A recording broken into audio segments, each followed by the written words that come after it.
Good afternoon. For those who don't know me, my name is Skip Goodman. I'm a Stride Field Advisor with DCJS. This afternoon, it's my pleasure to introduce Heather Rodriguez, Kylene McGrath, and Timothy Hall to talk about optimizing GIV personnel. As usual, at the end of class, if you would fill out a review for this seminar, it would be greatly appreciated. But again, thank you, and turn it over to you. I think Heather's taking over right now. Thank you. Good afternoon, everybody. You know what? Do I need to use this? Is this really loud? No. Good. Good? Okay. Good afternoon. We're going to speak today about optimizing GIV personnel in your jurisdictions. Just a quick show of hands, because one of the things I recognized was, as we were doing this, is we were operating under the assumption that everybody understood what GIV was, but I know there's several states and other areas represented. So for anybody who is not familiar with what GIV is in New York State, okay, Joel. Don't do that. Okay, so I'm going to operate under the assumption that people do understand what GIV is in New York State. Stands for Gun Involved Violence Elimination, and we are representing Monroe County, specifically talking a lot about what we do with our primary agency, which is the Rochester Police Department. So I am Heather Rodriguez. I am the GIV Director from Monroe County. I have been with the program about 3.5 years. Prior to that, I was with New York State Department of Corrections and Community Supervision for 15 years. My background is actually as a social worker before I went into law enforcement with parole, and left there after being the bureau chief in Rochester, having been on the GIV executive team, and was the liaison for parole when the position opened up to come and oversee the program, is when I decided to join in Monroe County. I am Kylene McGrath. I am the lead analyst for GIV. I have been with GIV since the end of 2022, and prior to that, I was an analyst for about 4 years at the Monroe Crime Analysis Center. Good afternoon. My name is Tim Hall. I'm a lieutenant with the Rochester Police Department. I've been with the police department for 12 years. I'm a lieutenant with the Violence Prevention Strategic Initiatives Unit. I've served in our patrol bureau and also investigations. Just a little background on Rochester, a city of approximately 210,000 people. Our shooting victimization rate in 2024 was 93 per 100,000, which is a significant reduction from our record high of 2021, which was 419 victims, which was a shooting rate of 199 per 100,000. We have an authorized sworn force, 728 police officers. We're down somewhere in the neighborhood of 100, 110 sworn positions. And as you can see, we have 4 primary patrol sections in the city of Rochester. My section that I'm a part of, you won't see on there. It was created in 2023 when the department went through a reorganization in an attempt to reallocate for our shortage of personnel, while also taking into account we needed to reduce violence that was at an all-time high, mainly due to COVID. We were a victim of 2020 protests, things of that nature. So proactive policing took kind of a back seat in the city of Rochester, so the violence prevention section was created to help address that at a citywide level. And as you can see, so looking at our last 5 years, our average of total gunfire incidents is over 1,000 each year. When we say gunfire incident, we are talking about any documented time where a bullet has left a firearm. So that includes for us not only bullet to body shootings, your fatalities and non-fatal shootings, but additionally we include prohibited use of a weapon and reckless endangerment first when we're talking about that. So when we talk about the GIV program and looking at reducing shooting victimization, we talk about reducing all gunfire incidents. And the reason being, a lot of times, people understand this, but anytime a bullet leaves a gun, the idea between whether it hit somebody or didn't hit somebody could be pouring. It could be that somebody wasn't sitting in the living room in that moment. Otherwise, we could have had very easily a fatality. The same thing, the difference between non-fatal shooting and homicide could be the medical care that they received. So we treat every time that a bullet is leaving a firearm as one of our gunfire incidents that we're looking to reduce across all areas. So one of the first things that we wanted to talk about when you're looking at your area, and this is something that we would really prefer to be interactive, so as you have questions, need clarification, please just raise your hand. We'll address it. We don't have to wait till the end for questions. So the first thing everybody always wants to talk about is money, right? How are we going to afford to do the things that we're going to talk about? And so obviously here in New York State, we're very fortunate to have the GIVE program where we're receiving direct funding from the state. That funding has increased, as Chuck Tyree spoke about yesterday. It's really increased over the past couple years as the violence increased. So we've been able to really do a lot with that funding as far as personnel and working to institutionalize the practices. But for agencies who might not receive that funding, okay, if you're not a GIVE jurisdiction or you don't receive enough funding, right? We always talk about what other areas can you look at for funding. A lot of it is grant-based. And even though we do receive GIVE funding, we've made use of other areas. So Rochester is a public safety partnership city. So we have used some of that funding to implement some of the GIVE practices. We have grants through Project Safe Neighborhoods. Some of that work is collaborated with GIVE. So I really encourage people like within the departments to become creative, to look at so many different grant opportunities that you have or other areas if you have access to other streams of funding.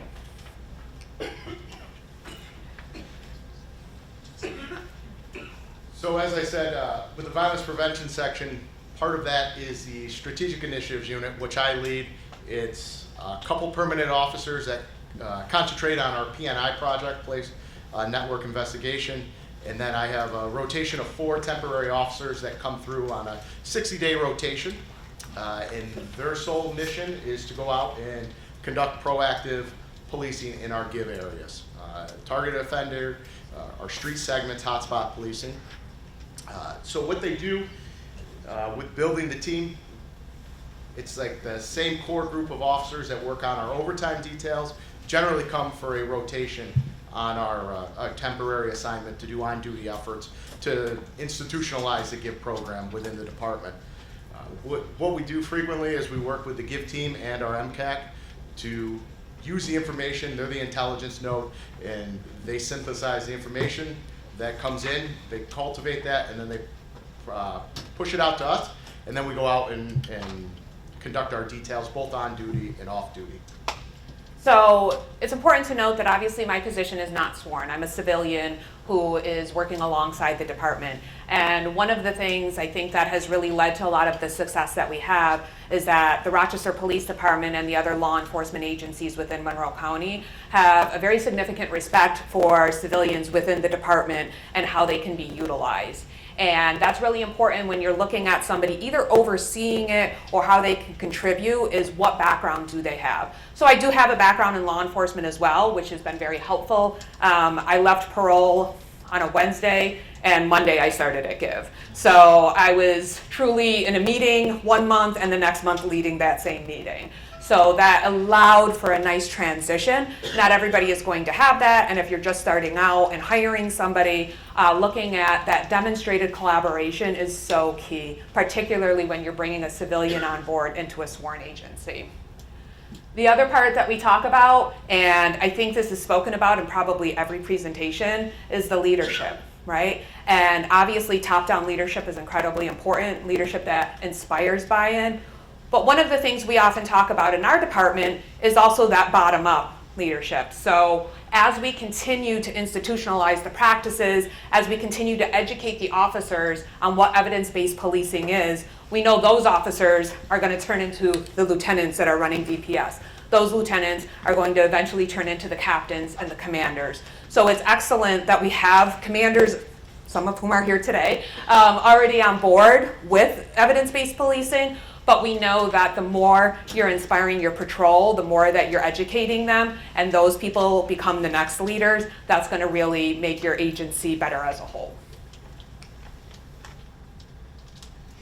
And then the last piece, and Tim already touched on this, but the interagency collaboration. So with GIVE, we have funded partners. We have the Sheriff's Office, Probation, the DA's Office, RPD, Greece Police Department. Everybody is at the table. But not only that, in Monroe County, we have many non-funded partners that also believe in and work with us. So, for example, we have New York State docs that are a huge integral part of what we are doing, particularly in our focused deterrence efforts. The U.S. Attorney's Office, ATF, they're at the table, okay? So looking at those other agencies, and one of the things that I think I hear consistently as we travel around the state, also we've traveled at other states, is that what we experience in Monroe County, a lot of the success is due to those interagency partnerships. So Tim's going to talk about, like, he works with the state police, he works with other agencies, and they're all equal. There's not an issue with ego, there's not an issue with who's taking credit for the work that's getting done. Yeah, so on a weekly basis, generally Wednesday, we have a multi-agency detail that consists of members of the RPD, the Monroe County Sheriff's Office, the New York State Police. It's generally the same group of officers, deputies, and troopers that work together every week. We go out and do targeted offender details and hit what the main focus is of the week. But other agencies come and go on these details. We've solicited the ATF to come on our details. One of our neighboring jurisdictions, Greece Police Department, a few months ago, they came to one of our details, and the way we kind of got together was we do a weekly GVI meeting where all our local partners come together, local, state, federal partners come together, and we talk about what's going on in our jurisdiction, and it's an information sharing session. Greece Police had one of our top GVI offenders who back in November or December had left his house that we had surveillance on, fired off a firearm down the street from his house, went back in his house. We had a camera on the house, so we were able to execute a search warrant, arrest that individual for prohibited use of a weapon and criminal possession of a weapon. He got arrested, is going through the court proceedings. Well, in the meantime, the town of Greece had a case against this gentleman. He was wanted by Greece. We already had our detail all planned and ready to go. So Greece Police Department came to our detail, and we ran a joint detail. We found the suspect that they were looking for. When a stop was conducted of the suspect, he of course had an illegal firearm on him as well. So that collaboration, where we didn't have current charges on him, but our partners did, we were able to join forces together and share resources. So we have a great working relationship. Same thing with Monroe County Probation. On I would say every other day basis, they reach out to me or I reach out to them asking for assistance on different cases. So it's a great partnership we have, and we're very fortunate to have that in Monroe County.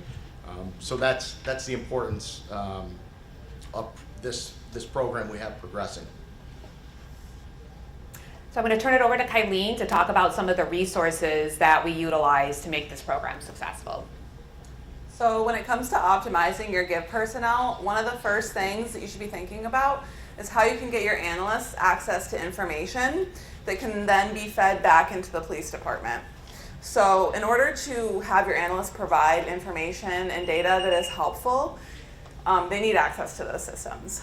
So the more access that they have, the better the quality of the products they push out are going to be. A lot of the pushback that we hear about law enforcement agencies giving analysts access to all this sort of information is confidentiality concerns. And that trust between the law enforcement agency and the analysts needs to be developed very early on to have a successful relationship. So I can't really speak, obviously, for all the departments in New York. I've only worked in Monroe County, but the relationship that our analysts have with our law enforcement is very well established. We have direct access to our command staff. If there's some sort of trends we're noting where we want to do some proactive patrols in the area, we're able to go directly to our commanders and our captains, who, if we're able to provide actionable intelligence and data about the issue, they're more than willing to push out details and do something about that. We also, like Lieutenant Hall said, we have the violence prevention section. A lot of our analysts work very closely with those officers. They're able to, like any sort of proactive intelligence that they are able to gather on, I just saw this person go on Instagram Live with a gun, there's a street sign behind them. Those analysts have access directly to patrol, and they're able to push out that information. And more than once, even just this year, probably even just this month, we've been able to have that partnership where we're able to immediately, the officers go out and are able to get guns off the street.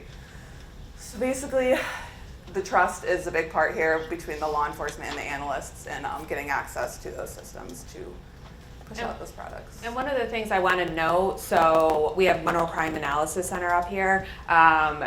We are housed within the MCAC in Monroe County. We do not work directly for MCAC, and sometimes there's confusion about that because we are there. We have analysts with GIV, but then they're working right next to the analysts for all the other things.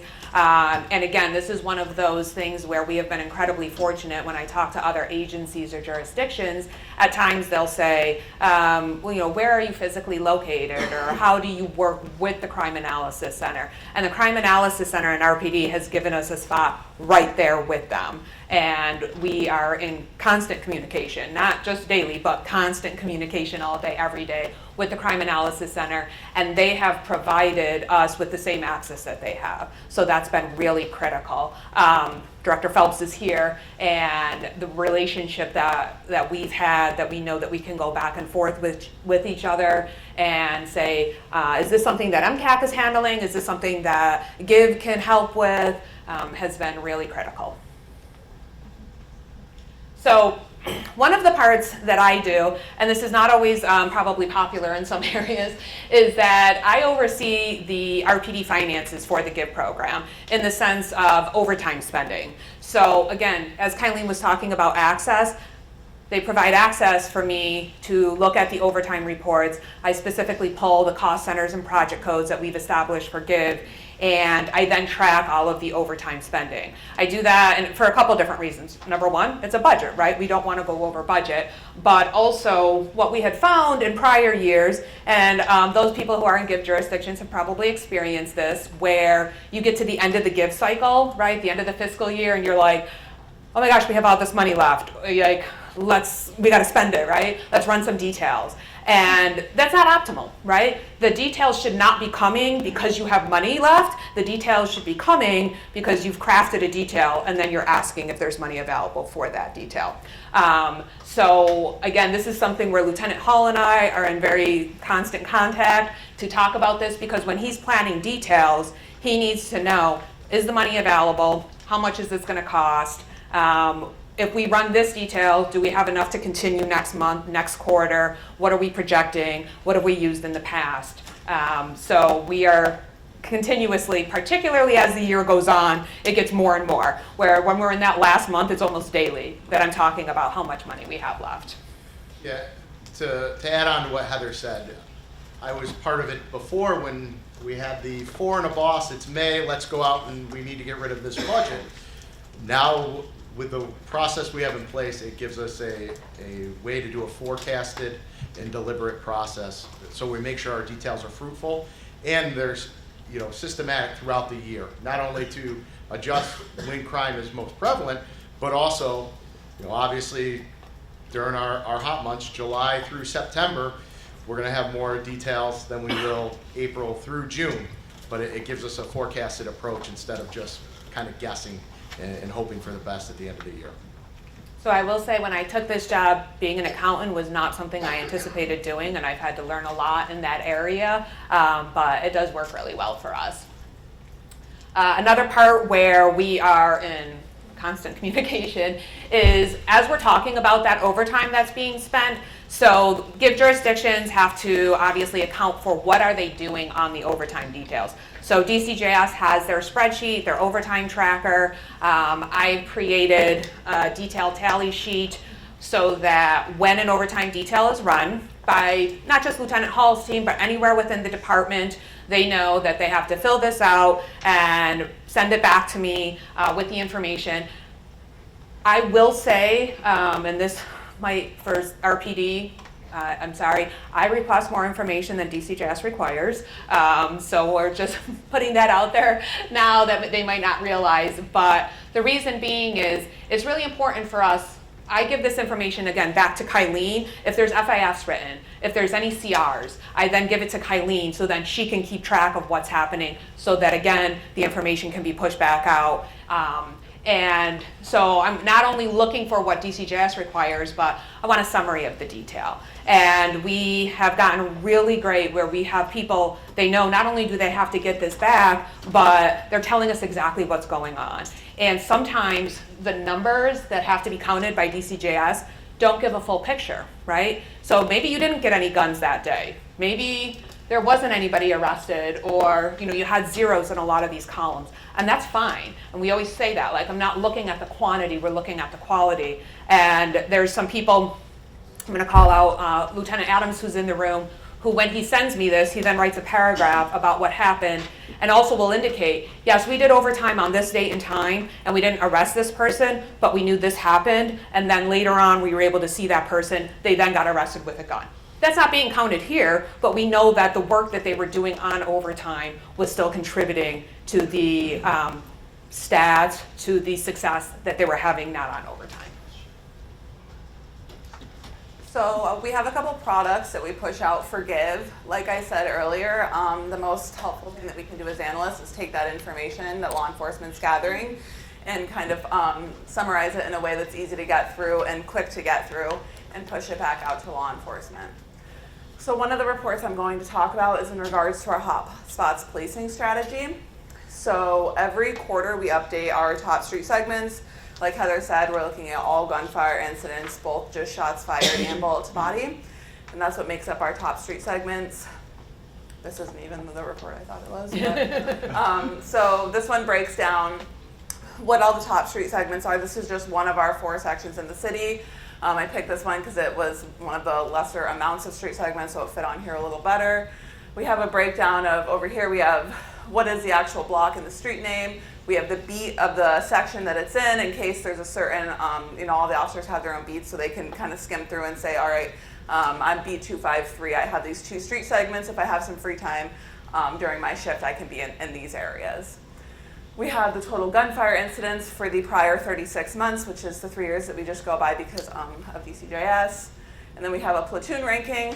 This came from some feedback. We're in constant communication with our patrol officers and the people that are using this data to constantly update and make these products better. So we didn't actually used to do these platoon rankings and recency scorings. It came out of a training that DCJS had with some of our patrol officers, sergeants and lieutenants.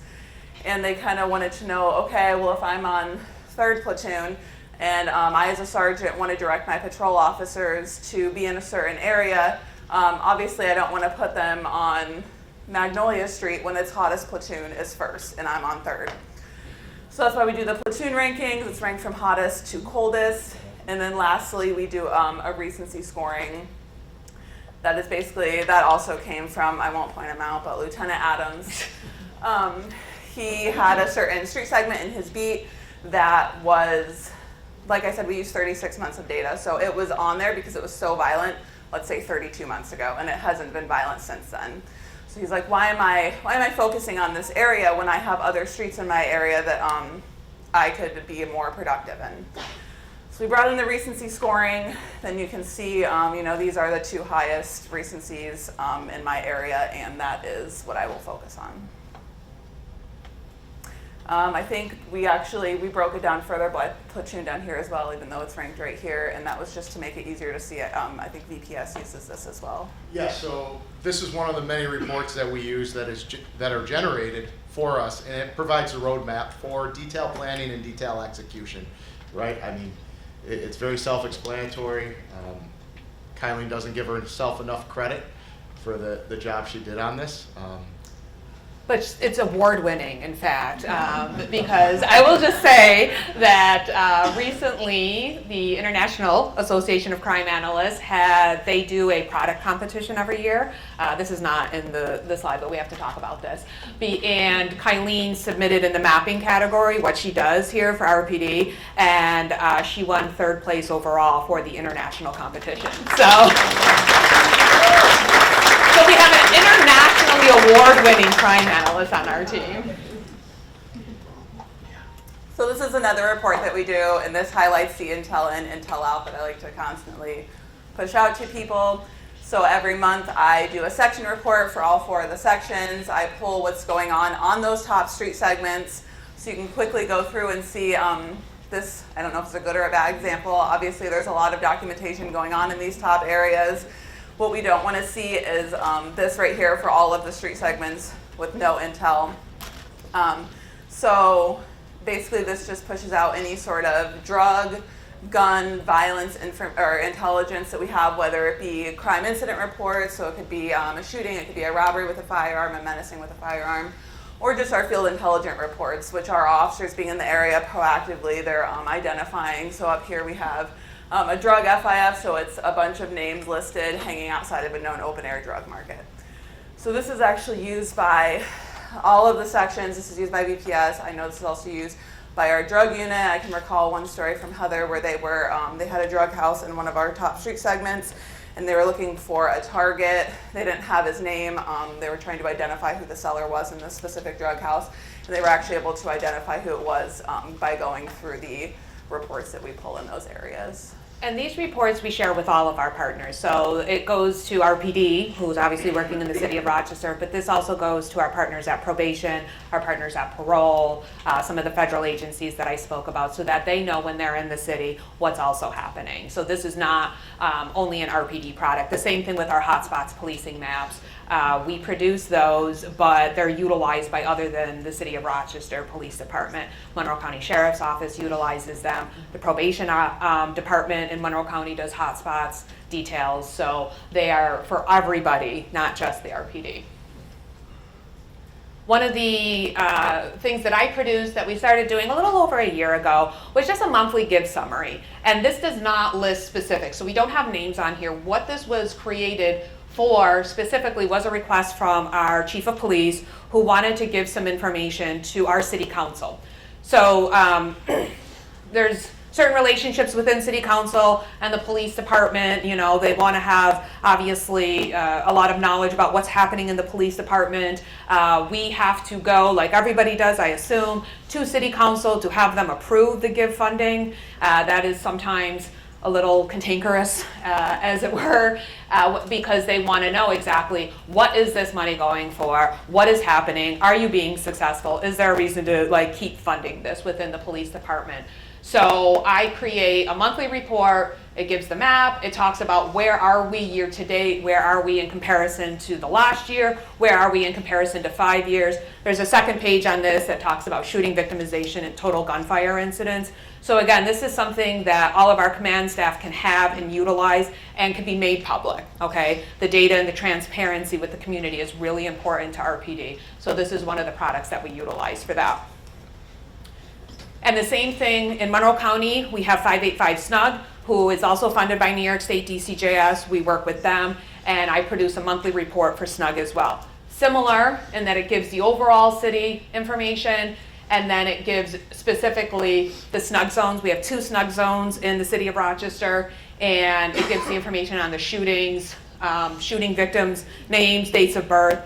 I will say, although this product goes out monthly, that's not the only time we have contact. So the program manager and I and the captain from VPS have a monthly meeting. In addition, oftentimes she will just call or vice versa, shoot an email if there's a question about a shooting that happened. So this is information that they will automatically get, but the communication is a lot more frequent than once a month. So there's a lot of data tracking that we do because, like I said, we like to constantly evaluate the programs that we're pushing out to law enforcement. So one of those is our shots fired database. I want to point out ahead of time, we do have automated processes for a lot of these things, such as our shots fired and our shooting victims that are just manually getting updated in our RPD dashboards. However, we like to keep a separate sheet as well because it takes sometimes several weeks for that information to go from the in-progress report to being merged into our RMS, and we want to be able to have real-time, up-to-date data. So in addition to our processes that are automatically running every day, we like to keep a manual thing for things like shootings that we're constantly answering questions about. So we have that one, shooting victims. I don't have anything further to say on those two unless you want to add. No? Good. We also track our focus deterrence. So we have a couple different forms of focus deterrence. Like Lieutenant Hall said, we have our GVI meetings. GVI is Group Violence Intervention for anyone who's not familiar. These are people that have been identified as violent offenders, violent gun offenders, I guess we could just say that. They're not just people that were like, this guy's an asshole in my section, I want to target him and get him off the street. Because everyone has those people. These are people that have been identified. We have, for some of them, we actually have a specific point system that I'm not going to bore you guys with, but you can ask at the end if you would like to see it, that we use to identify some of our more violent offenders. We also have firearm offender orientation. Do you want to add something before I talk about that? Okay. We also have our firearm offender orientation. We do that every other month, and that's another thing that we track data on. So basically what that is anybody who has been recently released from prison or placed on probation for a violent offense gets invited to this firearm offender orientation. We have it at a local church, very neutral location. We bring in a bunch of service agencies, and there's somebody there for anything any of the offenders may need. We have, just to name a few, we have like Healthy Baby Network if anybody needs help with a child. We have Pastone there who we contract with DCJS for case management services. I like to tell people when they're leaving, I collect their interest checklists, and some of them are like, I don't need anything. And I'm like, come on, you have a driver's license? Like, there's nothing we can help you with? And usually they're like, oh yeah, I need some form of documentation. So anything down to the most simplest thing of driver's license all the way up to job training. There are several agencies there that will provide stipends just for people learning the skill that they need to get a job. So we bring all those agencies in. I track who gets invited, who actually attends, and who connects with our case management at Pastone. And we like to do that because obviously if we're not seeing any sort of positive impact on this, then what's the point in continuing it? So we are seeing positive impact on it. So basically what we're finding, which isn't earth-shattering, is that if you go to orientation and you don't engage with any services, you're just sitting there because your PO made you show up, and then you leave, you're just as likely to get rearrested for a violent felony as the person who didn't come. However, if you take that extra step and engage with the services, you're 3 times less likely over the last, I think, 2 or 3 gift cycles we've looked at to be rearrested for a violent felony. It's cool, but it's not earth-shattering. Obviously, if you show up and you reach out, you're less likely to be a perpetrator in a violent offense. And then one of the other things that we track is our non-fatal shootings. So again, we have RMS systems. We know that those are already in those databases. But 2 years ago, in July of 23, with some of the additional GIV funding that was received, we stood up a standalone non-fatal shootings unit within our PD. You can come see them tomorrow at, I think, 12:30 and learn more about that specifically. But we track what happens with those cases. So additionally, we started a spreadsheet of tracking the cases that went to the NFS team. Then we realized, well, we need to compare it to something. So not every case goes to our NFS team. So I started tracking all of them.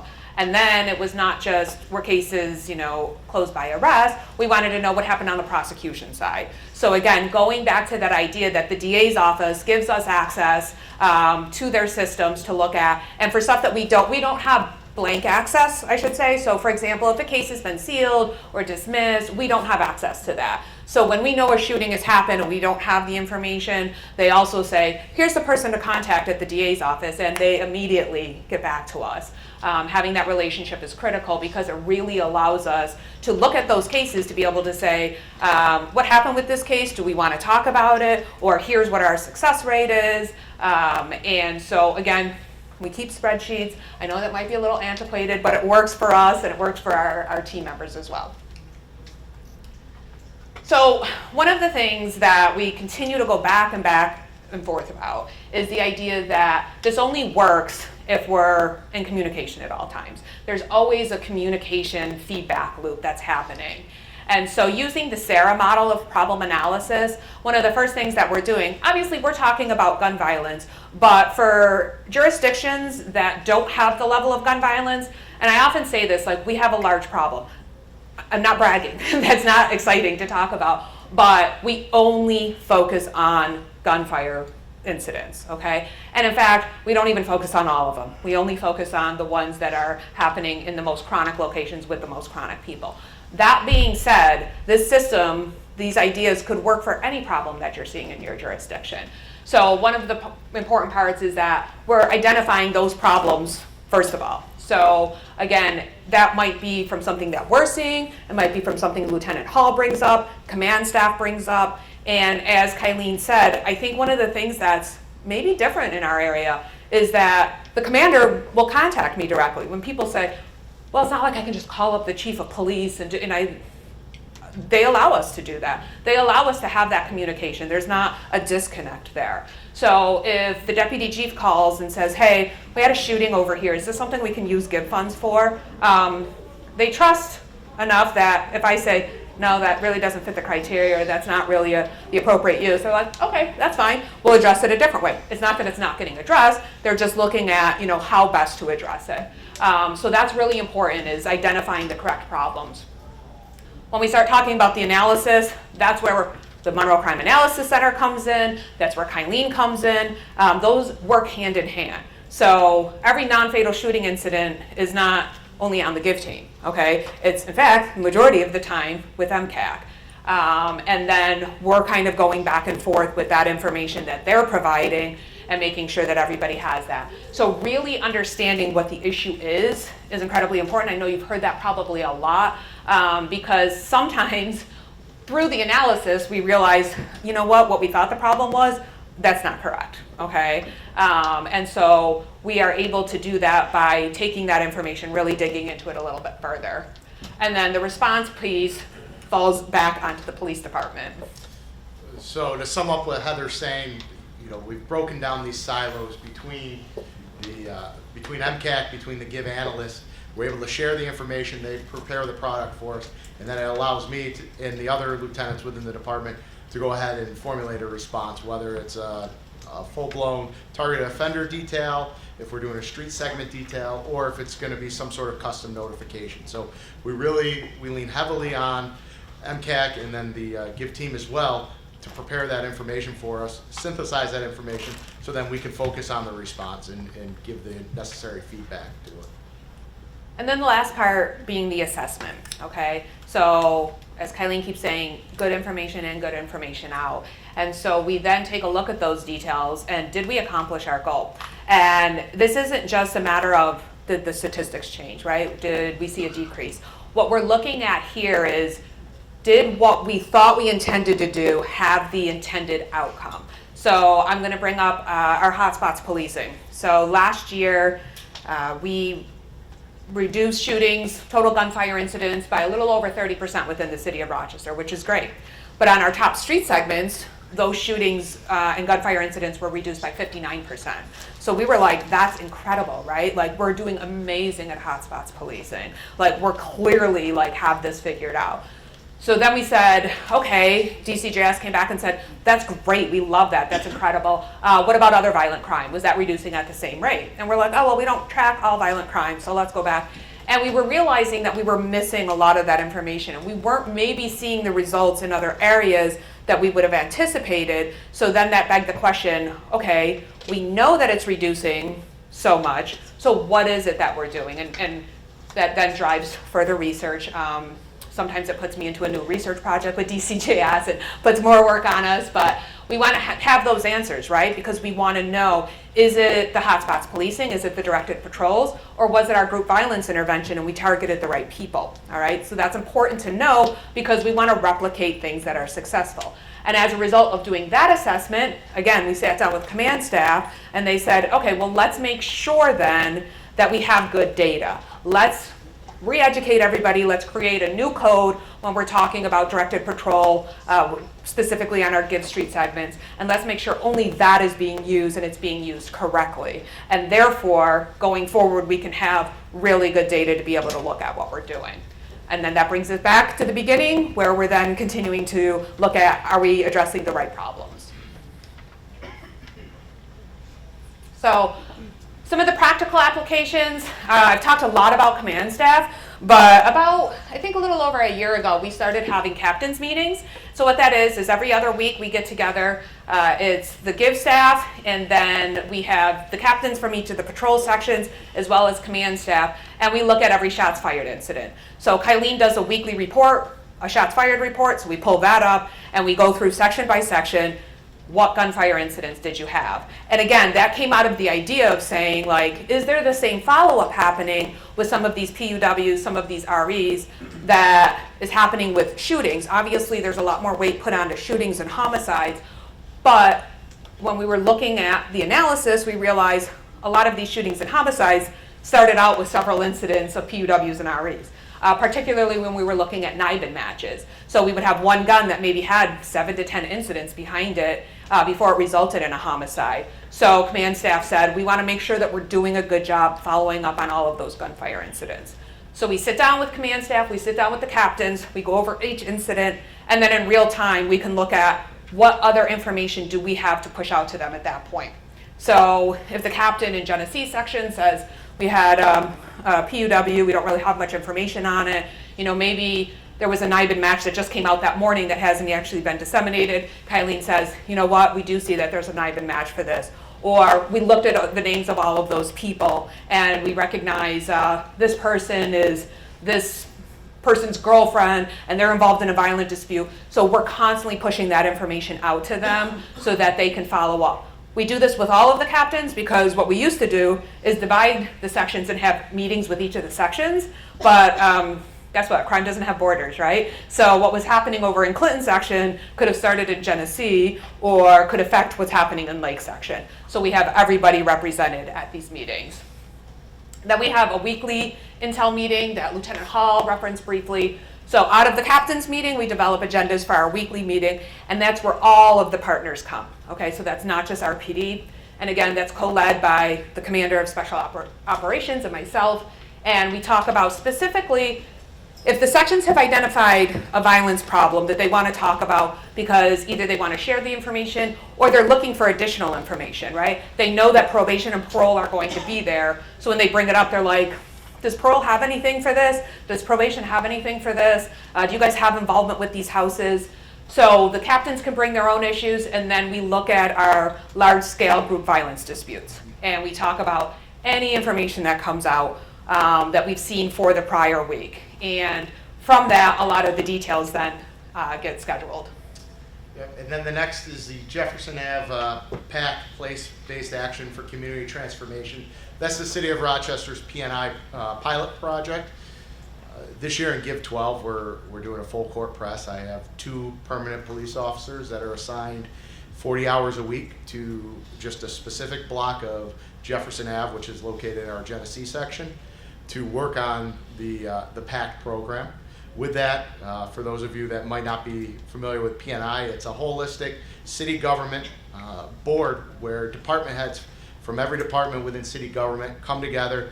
The board is spearheaded by the deputy mayor, and everyone brings their own specialty to the table, and we go and solve the problem that each one of us can solve. So that's part of Give 12, and a lot of our inputs of data come out and help us with the Jefferson Ave PAC program.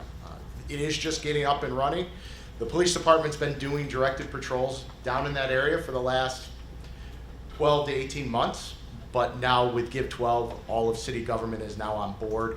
And actually today while I was here, I started getting feedback. Our DES is out cleaning up vacant lots and starting to do the full court press in that neighborhood. So more to come next year on that one. And then one of the other things that we talk about a lot with our Give personnel is the community engagement piece. So engagement is one of the 4 core principles of Give, and what that looks like is we are participating in a lot of the activities within the community to educate them on what Give is. How are the police using the evidence-based policing principles? Why do you see maybe more policing in one area? How is the data being used? And we've had a lot of really positive feedback about this. I think after 2020, there was a real perception that the community was against the police in Rochester. For good reason, there was that perception. And the more we get out into the community and we explain why the police and probation and the sheriffs are doing what they're doing, there's been only positive feedback about that. One of the things that's really important when you bring a crime analyst with you and they talk about data and they talk about facts and they're not really something that's up for dispute, that's really important, and the transparency is important. One of the things that I have done on behalf of the police department at the request of the chief is give presentations to different citizen groups, okay? So we've brought in citizen groups from the different sections, we've brought in clergy, I have another one scheduled next week with somebody from city council to talk about the idea of some of these police network type investigations. And again, that's really important that you have somebody that's able and willing at any moment to be able to give a presentation on what's happening with some of these evidence-based policing principles.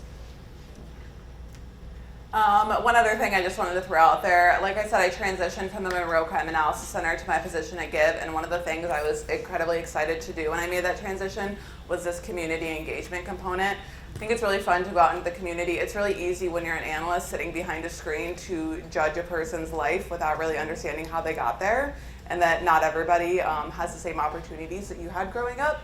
So getting out into the community and meeting those offenders, and not even offenders, but just people that live within an area that you don't live in the county, really changes kind of your perspective. So if there's ever an opportunity for civilians that you have within your department to participate in some of those things, even if it's just as an observer, I really do encourage it because it does bring to life the work that they're doing. So with that, we will take any questions that people have. Here's some of us at the community events. We have our HBCU Football Classic coming up next week in the city of Rochester. GIV is one of the sponsors of that, so we have some pictures from some of the events that we've done. Are there any questions?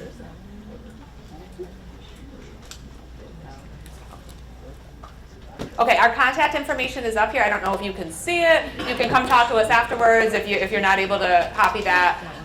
And if anybody who is in one of the GIV jurisdictions is interested in some of the products we put out, like some of the templates, feel free to contact us. We'll share that with anybody. Okay?